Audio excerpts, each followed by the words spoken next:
So Genny Lim will read and discuss Island, Poetry and History of Chinese Immigrants on Angel Island, 1910 to 1940. That book was edited by Him Mark Lai, Genny Lim, and Judy Young. A little background on Genny Lim. Genny Lim is the author of 5 poetry collections: Winter Place, Child of War, Paper Gods and Rebels, Cries, La Muerte del Tempo. She's the co-author of Island, Poetry and History of Chinese Immigrants on Angel Island, which was a winner of the American Book Award. And she was also involved in the anthology of senior Asian American memoirs titled Windows Glimpses of Our Storied Past.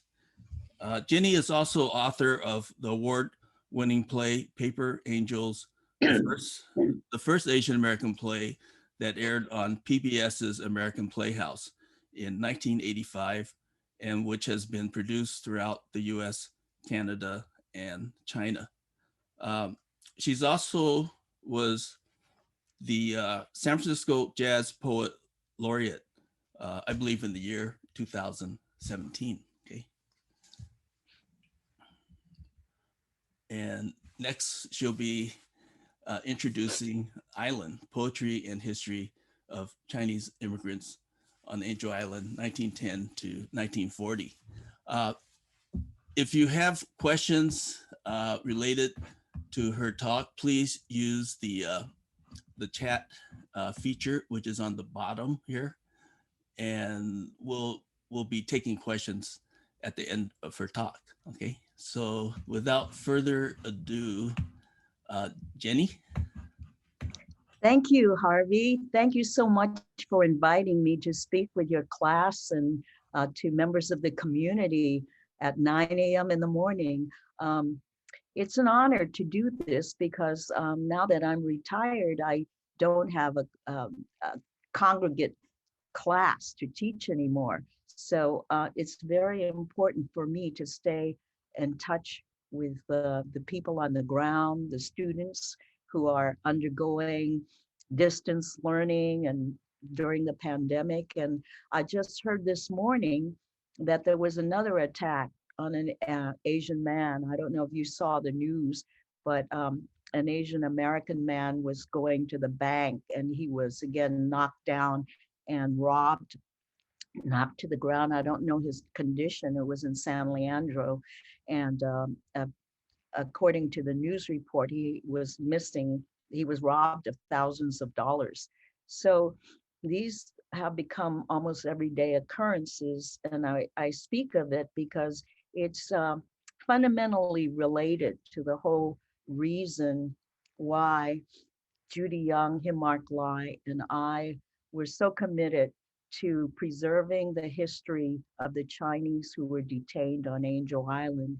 As you all know, that it was done under the Chinese Exclusion Act of 1882, and it was not lifted until 1943. But within those years, they kept reinforcing the laws to make it even harder for the Chinese to enter.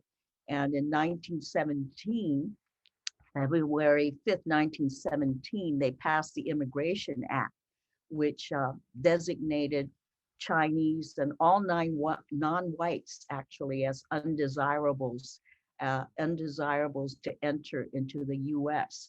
So this law banned Asiatics from entering to the US from any Asian countries, and it included the Mexicans, Indians, and non-Caucasian immigrants. So we have a long history of anti-Asian, xenophobic attitudes towards us in this country. And it is all re-emerged again under the China virus, so-called by Trump, and the Kung flu and all those kinds of nasty jokes that have only perpetuated a lot of the racial violence against us in our communities, not just in the US, but around the world. They're experiencing, Asians are experiencing violence in Europe and elsewhere.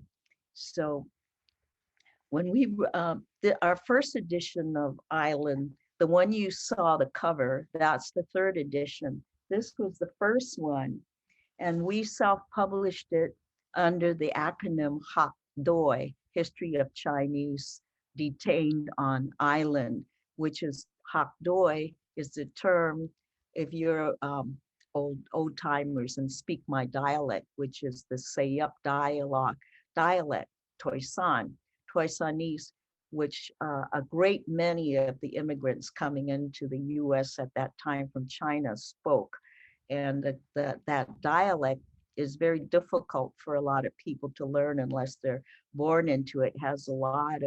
Has more ascending, descending accents than the regular Cantonese, which also has more inflections and ascending tones, more tones than Mandarin. It's a lot of hlei yip wa, we say gong hei fa toi instead of gong hei fa choi.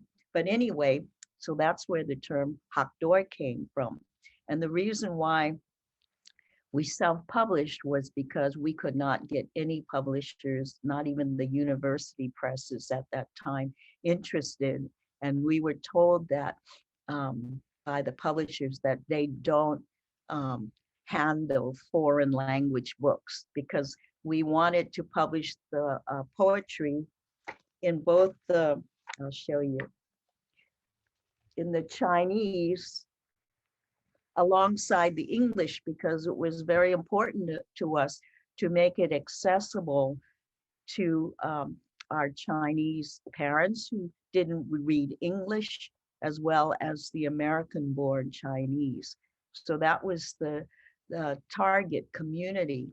And how the poems came to be was that they were discovered around around 1960s, late 1960s, officially it was 1970, but it was there before. And a park ranger by the name of Alexander Weiss, who was stationed in Angel Island, went into this old dilapidated barracks and saw these Chinese carvings and writings on the wall in Chinese calligraphy.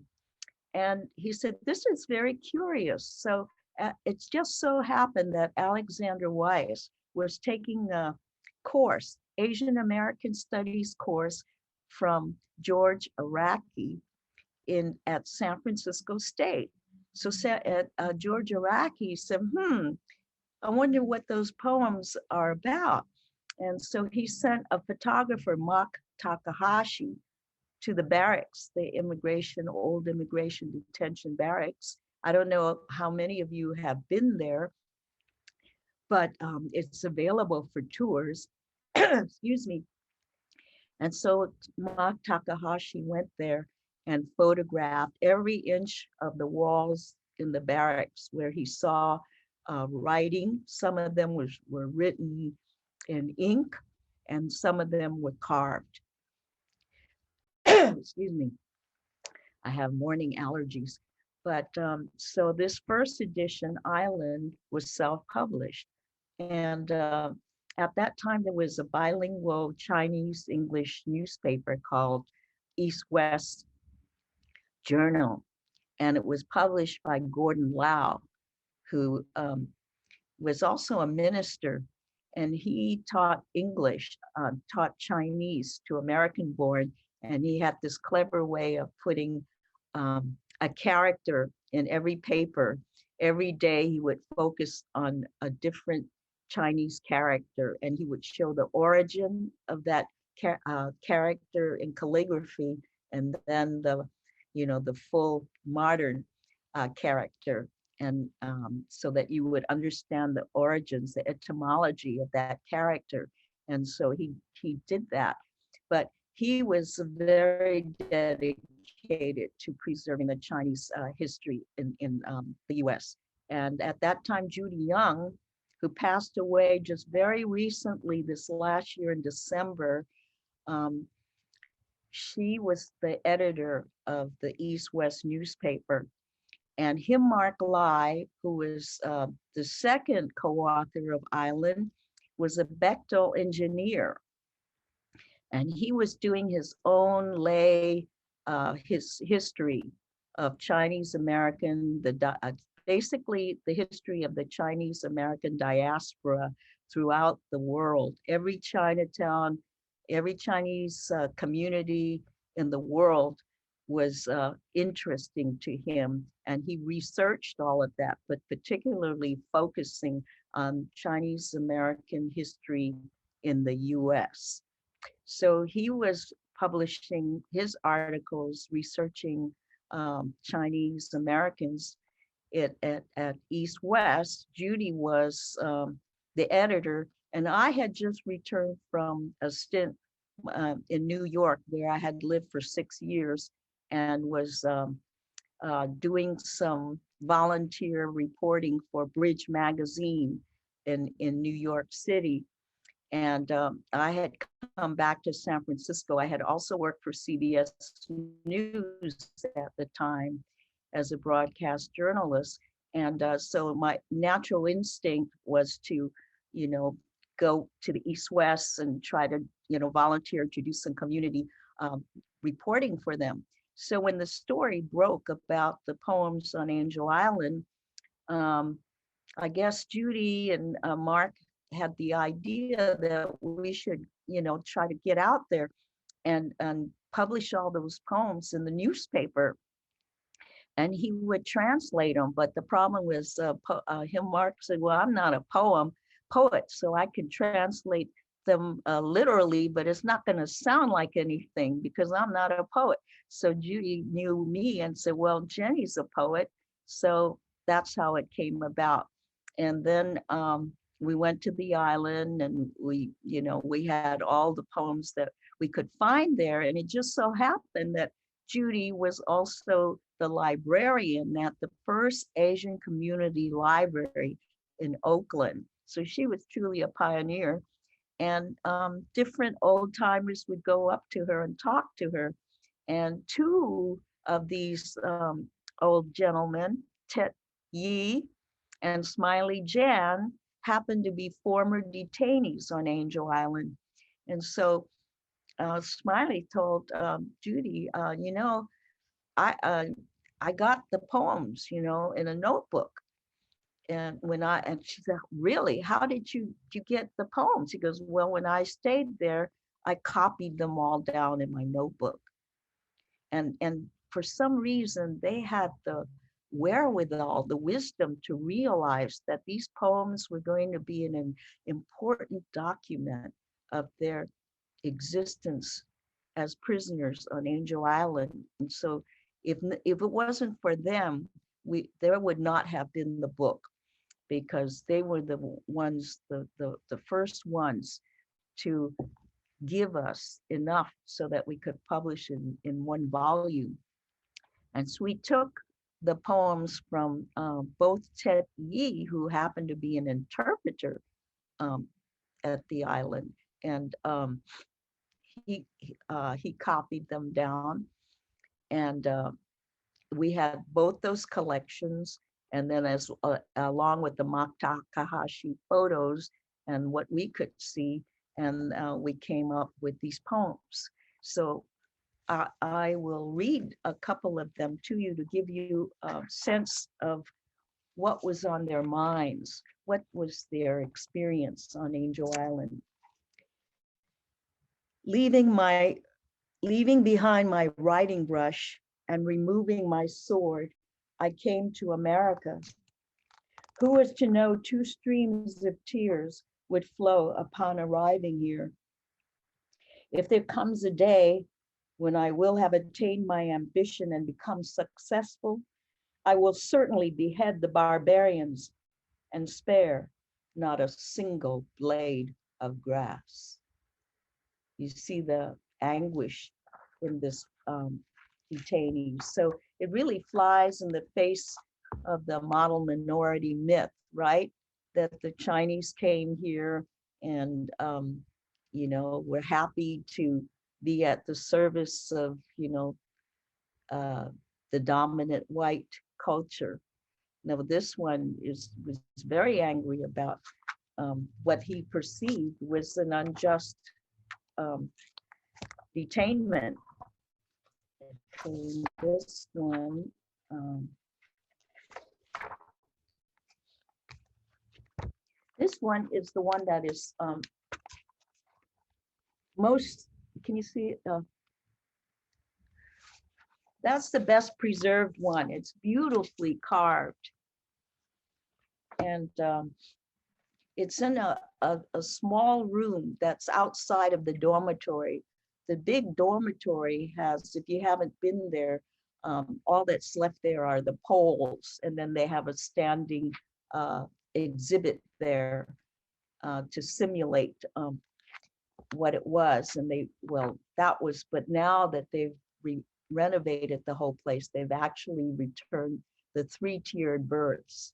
So to simulate what it was like then. But when we were first there was nothing there, just the poles when we first entered. So this poet makes a reference to a Chinese general, Zhu, who fought foreigners from the Xinjiang area who invaded and took over China. So this general was so committed to fighting off the barbarians that the poet uses him as an example. Detained in this wooden house for several tens of days. It is all because of the Mexican exclusion law, which implicates me. It's a pity heroes have no way of exercising their prowess. I can only wait for the words so that I can snap Joe's whip. From now on, I am departing far from this building. All of my fellow villagers are rejoicing with me. Now, don't say that everything within is Western styled. Even if it is built of jade, it has turned into a cage. You see the paradox of, the promise of Gamsan, Gold Mountain, or Gimsan in my dialect. They're drawn to this fantasy of this beautiful place with opportunities to lift themselves from poverty and conflicts, wars at home. But what happens is when they come, they wind up in this wooden cage, and some of them don't even land. Uh, some of them are deported, and some of them are there for several months before they can land. And in 1917, there was a graft discovered that a lot of the immigration authorities were on the take. And so they were landing the detainees who, had given the money, and those that didn't have a cent would get stuck there for God knows how long. So it really, the whole setup with the laws, the immigration, that it could be undermined that way, really gave pause into the whole merit and equity of the whole system. And there were food riots too. So it wasn't like the Chinese just, took it standing still. And then in San Francisco, Chinatown, the Chinese Six Companies and every family association, they were organized, and they constantly fought against the Chinese Exclusion Act because it was a law that only targeted the Chinese.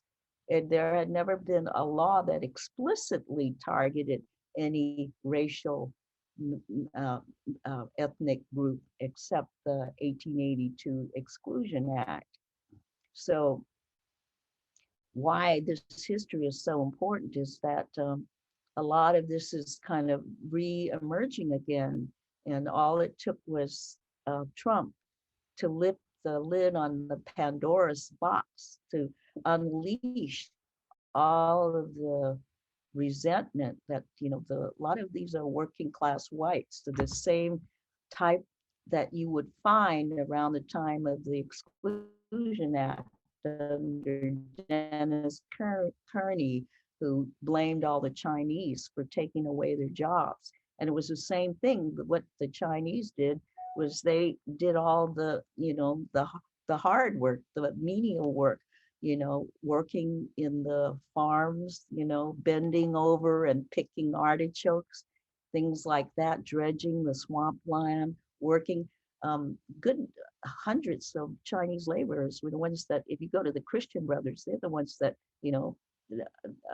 dug up all of that, the where you see they keep the wines, that was all dug up by the Chinese. So yeah, same like today, it's the Mexicans that have been, doing all of the field work, and those are not the jobs that whites want to take. And then I'll read one more, and then maybe entertain some questions you might have. Okay.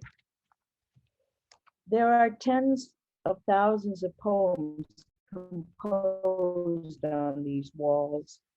They are all cries of complaint and sadness. The day I'm rid of this prison and attain success, I must remember that this chapter once existed. In my daily needs, I must be frugal. Needless extravagance leads youth to ruin.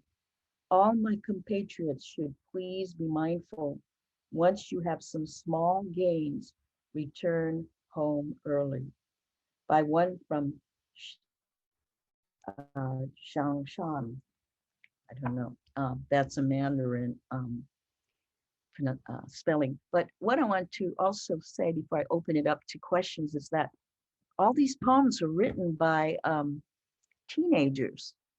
They were not adults, because by and large, the average age of the immigrants coming in from China, and most of them were coming from around the South, uh, the Toisan, Samyup district areas, they were like 13, 14, 15, and 16. Let me show you a picture I have. See if I could find it. So, and most of them only had like elementary school education. They were not college graduates, even high school graduates. But this boy, he looks to be like what, 14, no more than 15. And here were the women. Unfortunately, there were no poems that were preserved from the women. Some of the former detainees said that they saw poems that women did write, but they were painted over, and none of them used carving instruments to preserve them. And also there were a much more scanty number of them, because the Chinese women weren't even educated. Even some of them did not go to. These boys are, and these are the boys that are writing these poignant, beautiful poems. But the education system in China was, more, I would say, advanced for the level, because they were learning poetry, yet as a formal style of classical poetry. So, that was very, very impressive. Okay, let me see. Hmm. Difference in treatment between those on Angel Island versus Ellis Island. Oh, good question. Uh, the Europeans who are coming to the U.S. from Ellis Island did not undergo nearly as much discrimination or hardship as the Chinese who came through Angel Island. One, because there was not an exclusion act. passed against Europeans. There was a quota, and the Europeans had, I don't know what it was, a much higher quota to enter than the Chinese, and the Chinese could only enter if they were from exempt classes. They could not enter if they were coming in as menial laborers. They had to come in as students, merchants, or diplomats. And that's why the whole paper son system developed, because we know that the predominant um, occupation of the detainees, they were so young, they're like 15, 16, that the best they could do was be farmers, laborers. And so they had a system, the paper son system, where they assumed the identity of someone else who was a merchant. So most of them were coming in as merchants, or a few students, but by and large as businessmen. And so the hearings would go on to test them on the merits of their truthfulness. So if you were assuming someone else's identity, you had to memorize their entire biography, who their parents were, who their kids were, and even they had blueprints of your village. They would ask you detailed questions like, where's your house? But then they got so technical, they would ask things like, um, where's your rice bin located? Something that is a movable object, or how many dogs do you own? And that's why my play, I have a simulated interrogation session where the old man says one or something, and the guy says, no, there are, you had two dogs or something. He goes, oh, I ate one, because it got so absurd that they were like grasping straws, trying to trip up the inmates. But some of them were, we interviewed one man who was more compassionate. So there was a kind of a range. And then there were others that had reputations for being really hard-nosed and really, determined to trip you up. So, okay, let's see. How did let me see that question. No, it wasn't. It was open up to, they had a quota, but as I said, I have to look up what their quota was for entering. Of course, they couldn't enter if they were prisoners or had something like that. But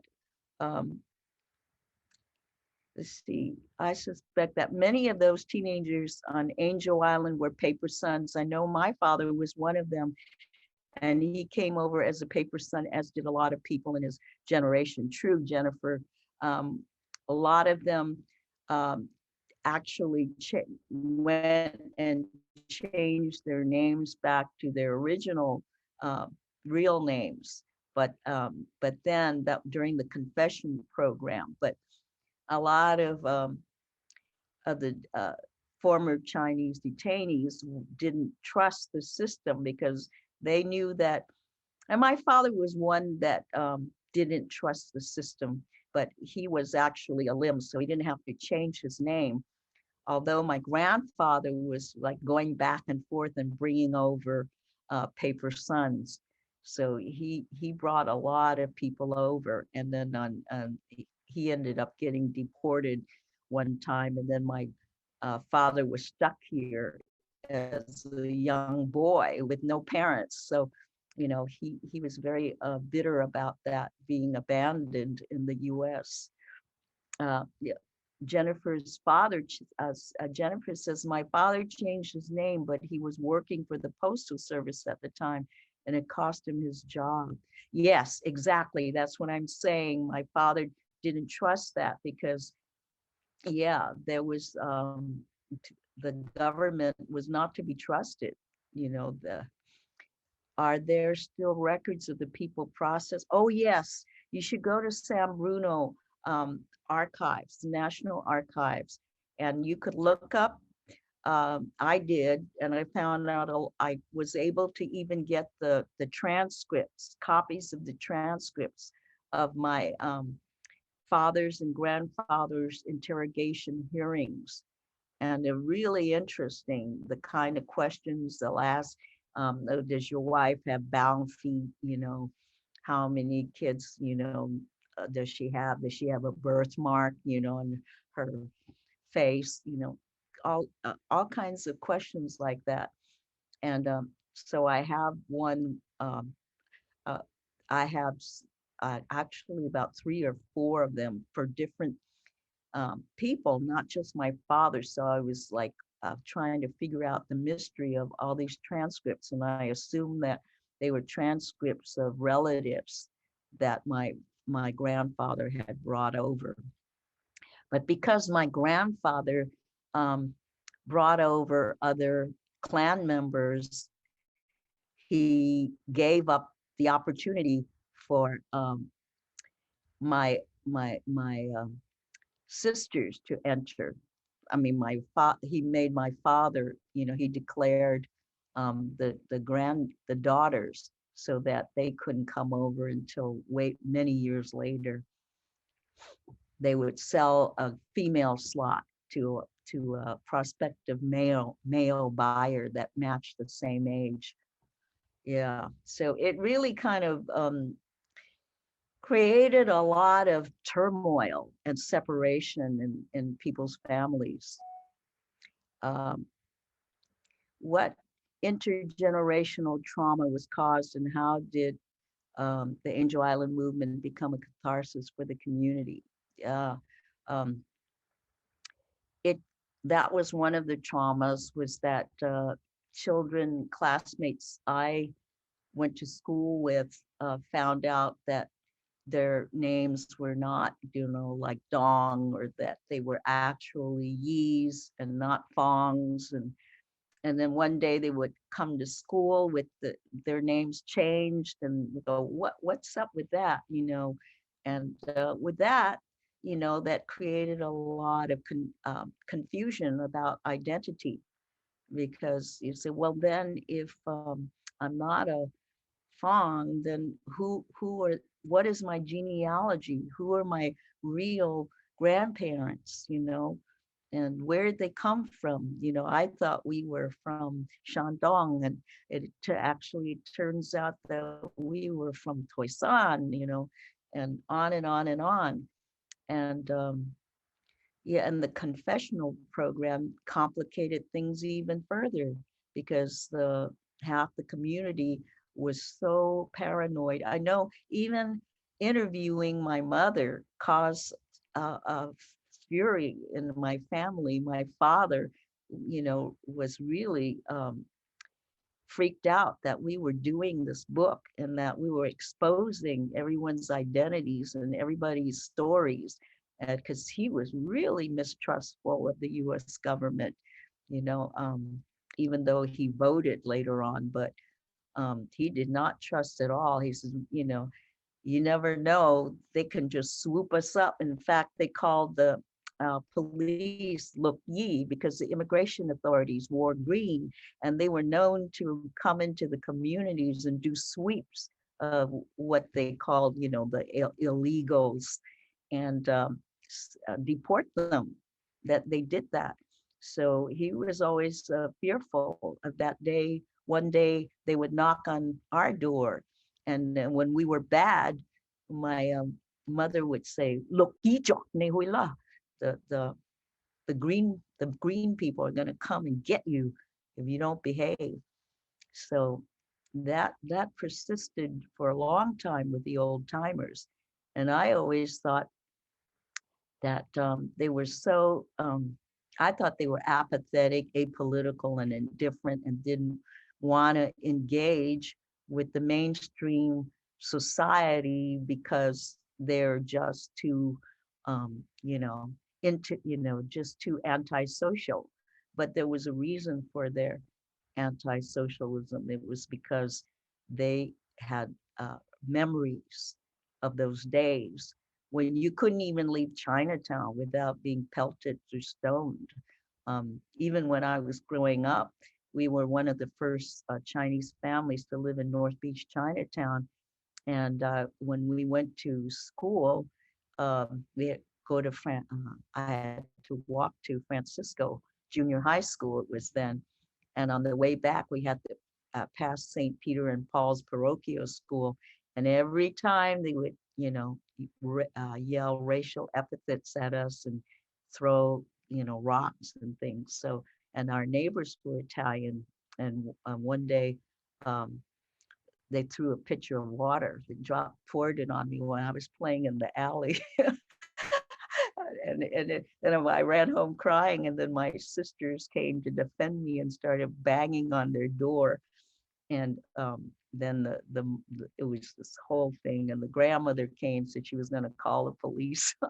So yeah, no, racism has always been with us, and with the Southern Italian immigrants, we were pitted against each other because we're all the working class immigrants. And then that's what happened. Like even now with the blacks suffering from the pandemic, what do? They go for the easy target, old men and women, helpless old men and women, and steal their money, not, just even knocking them down just for the hell of it. So there's all this kind of fear, paranoia, and blame. And once again, we're scapegoated, just as we were scapegoated during those exclusion years. And I think education is the factor, and these kinds of, that's why ethnic studies was created, to address that kind of stereotyping, racial profiling, and it's all based on paranoia, deflection, and it's all instigated by someone that wants to, some entity that benefits from dividing and conquering us. And we're so busy hating each other, we don't go after the corporations, right? That are really making billions hands over fist during the pandemic. We're too busy, blaming the Chinese, or whoever. So let me go on. Okay. How do you think the younger generation can preserve the emotional charge behind the narratives of our parents and ancestors, given our differences in experience? Good question. I think for me, it was really difficult to transform the thinking of my parents, uh, who were ironically staunch Republicans. They voted for, they liked Goldwater, and they liked, Eisenhower was the one, they loved Eisenhower. They were very, very conservative in their political biases and beliefs. And they were very fearful of Blacks. When my sister married African American, is very light skinned and Creole, but nonetheless he was African American.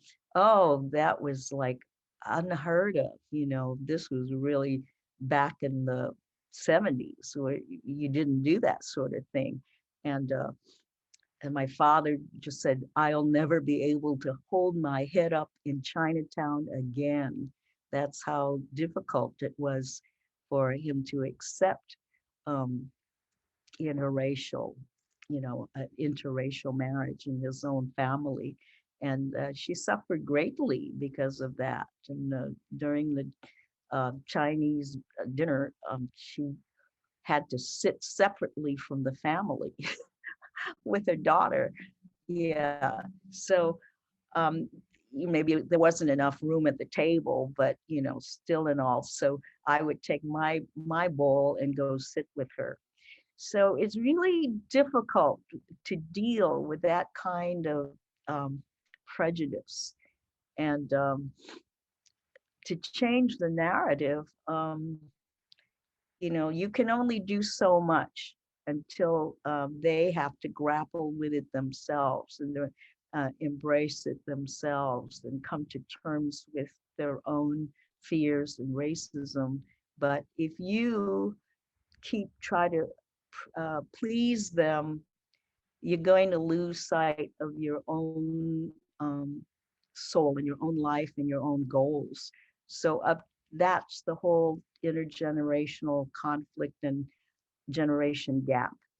You have to tell them, like, look, you know, they may not listen. This is, look at the things that they did that their parents would not approve of, you know, and say, this, you had your time and you made your choices and your decisions. And it's not my fault that you immigrated here, but because you did, I'm living in a totally different world than the world you lived in. So I have to come to terms with my decisions and my choices. And if I make the wrong decisions and choices, it'll be my responsibility to deal with it. As long as you can prove to them that you're prepared to accept the responsibilities of your decisions and choices, I think they can expect more from you, and they shouldn't. And that's what I used to tell my mother, and she would love you. she didn't she didn't go for it, but I think ultimately she respected me, and my father did, because I was like a real renegade. I was singing in a rock band in the 60s, the only Asian lead singer in a rock band called Glass Mountain. And um and um my father actually enjoyed it, and we performed in a queer bar called the Toolbox on 4th and Harrison. And my father would come in a suit and sit at the bar, and where all these gays were dancing, and I said, "What are you doing here, Dad?" And he goes, what am I doing here? I'm doing what everyone else is doing, enjoying the music." And he kind of liked that I was, a rebel. So they do change. Yeah, they do change, especially if you, chart your own way and you succeed in what you're doing. That then they'll what they're afraid of is that you will be defeated, you will lose, because they love us so much that they don't want to make choices that will ruin our lives. And for my father, what he feared most was that my daughter was going to make a choice that would ruin her life, that she would become um, a pariah in the community, and because there was so much prejudice. And that's really the real reason why he resented her marrying, because Chinatown was everything to him. He never wanted to leave. He go to the Gong Sa, the Lim Family Association every day. Those were his people, you know. But so he needed that acceptance from his peers. But it's a different world, and they have to accept that at some point. Let's see, I don't know, any more questions? I didn't see anything in the chats. Oh, were many, like here, there's one here. Oh, Harvey had one. There were poems using the phrase laws harsh as tigers. Oh yeah, they're talking about, the unfair immigration laws. They're not dumb. They know that it's a racist law, and that's why the family associations and Chinese six companies wrote editorials in the papers, in the Chinese papers, talking about how racist the exclusion laws were. Um, the tigers, they're harsh, they're vicious, and they're predatory. That's how they saw these laws. That's why that immigrant, he wasn't the only one that said he wanted to behead the the barbarians and their, laws. Okay, let's see. Four new messages. Okay. Do you have any histories of the individual Angel Island poem writers? They all signed anonymously. They would just say one from Toisan, one from Jungsan. Um, I think there was only one that actually put his name down, but we were never able to, most of them have probably passed away by now. So it was unfortunate. Yeah, it would have been wonderful if we could interview one of the poets. Hmm. What is the total number of writings and how many of those are in your book? Okay, this one, uh, when they peeled off, they did a whole restoration project at the detention barracks, and it was a very, very, very meticulous and difficult, complicated job of peeling off several layers of paint over the years. There were different administrations that painted over the the, the surfaces. So they had to, there's a method by which they can peel off the paint. And so we were able to get some extra um, poems.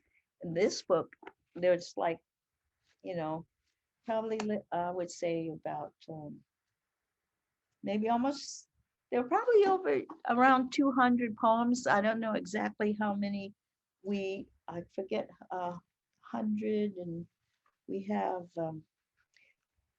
some of them actually we didn't preserve because we thought they were kind of graffiti. But if you include all the graffiti and everything, I would say there were 200 poems. But we have like 135 here that we thought, were not like incomplete. Some of them were like some phrases or couplets, and that was that. So these were the most realized poems, 135 of them. And this one, we also included poems from, there were Chinese that entered through Ellis Island as well. So we have some, not that many, but a few. And then we have some from Canada, Victoria Island, British Columbia, that was preserved. And yeah, so that's why the book is much thicker. But the bulk of the Chinese came through Angel Island. What is any conclusion, comments regarding the relevance and importance of the poems? Um, as I was saying, these poems are a testimony to the thoughts, sensibilities, and experience of the Chinese entering the US at this particular time in US history between 1910 and 1940. So you can't get more authentic than their true voices. So we can't, there's a lot of rewriting, often revisionist history. There's a lot of this, around the time I was, growing up in the 60s, 70s, they were always talking, you holding up the Asians as the model minority. Why can't the Mexicans, why can't the Blacks be like the Asians? And we were the obedient ones in the school system. The teachers always wanted to work in Chinatown because the Chinese were such obedient, good model students. So when you read these poems, you would say, that's not the people who we were. We only became model minorities out of the necessity to survive in a racist environment. What's the best way to survive? By following the rules. And one time, James Hong, the famous cameraman, who James Howe, who did the cinematography for HUD, and was that pool movie with Paul Newman? I can't remember, but he was an Academy Award winning cameraman, and we had a banquet to honor him one time. And he said to us, youngsters at the table. He said, "You have to be better than they are at their own game." That was his key. And so that was the whole model minority thing. We had to be better at their game than they were in order to be accepted into the club. But today, with the the self-determination and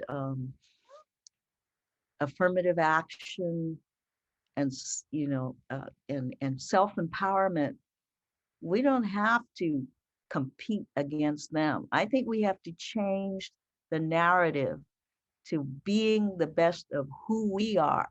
We don't have to be the best white person. We don't have to be Clarence Thomas's, to get to the Supreme Court. We have to honor and have the moral integrity to be true to our histories, be true to our parents and our ancestors, and to ourselves and our dreams. The American dream is to be able to realize your own personal goals of what you want in your life. And that's all I have to offer. Thank you. Oh, someone else was a paper boy who entered through Angel Island, and this class is helping me figure out. Yeah, go to the San Bruno National Archives. It's really close by. You could go online and look it up. You can make an appointment, and they can help you, track down your,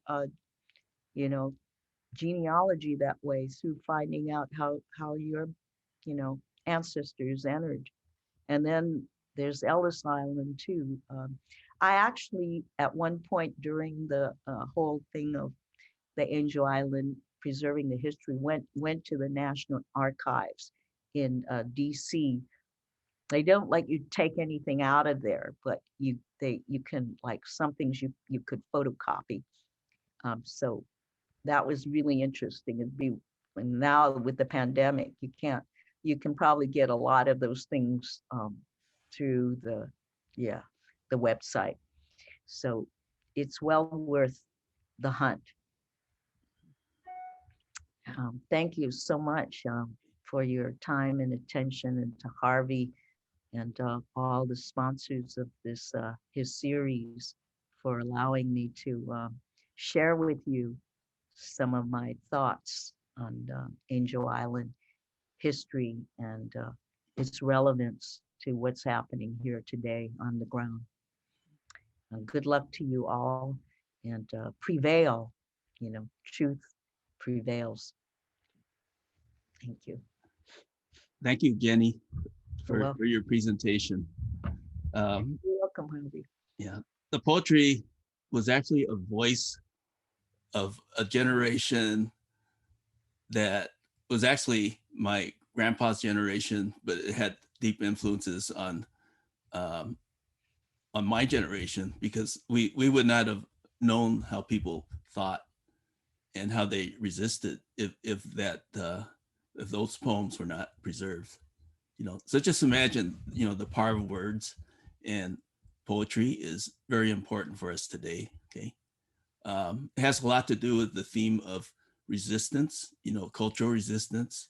And thank you for publishing Island. Okay.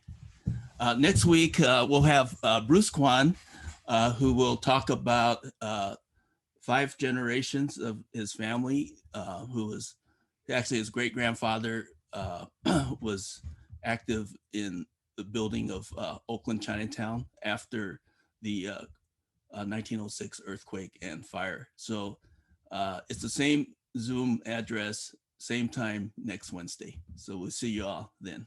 Okay. Bye.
So these are the upcoming events for this Chinese American History Speaker Series.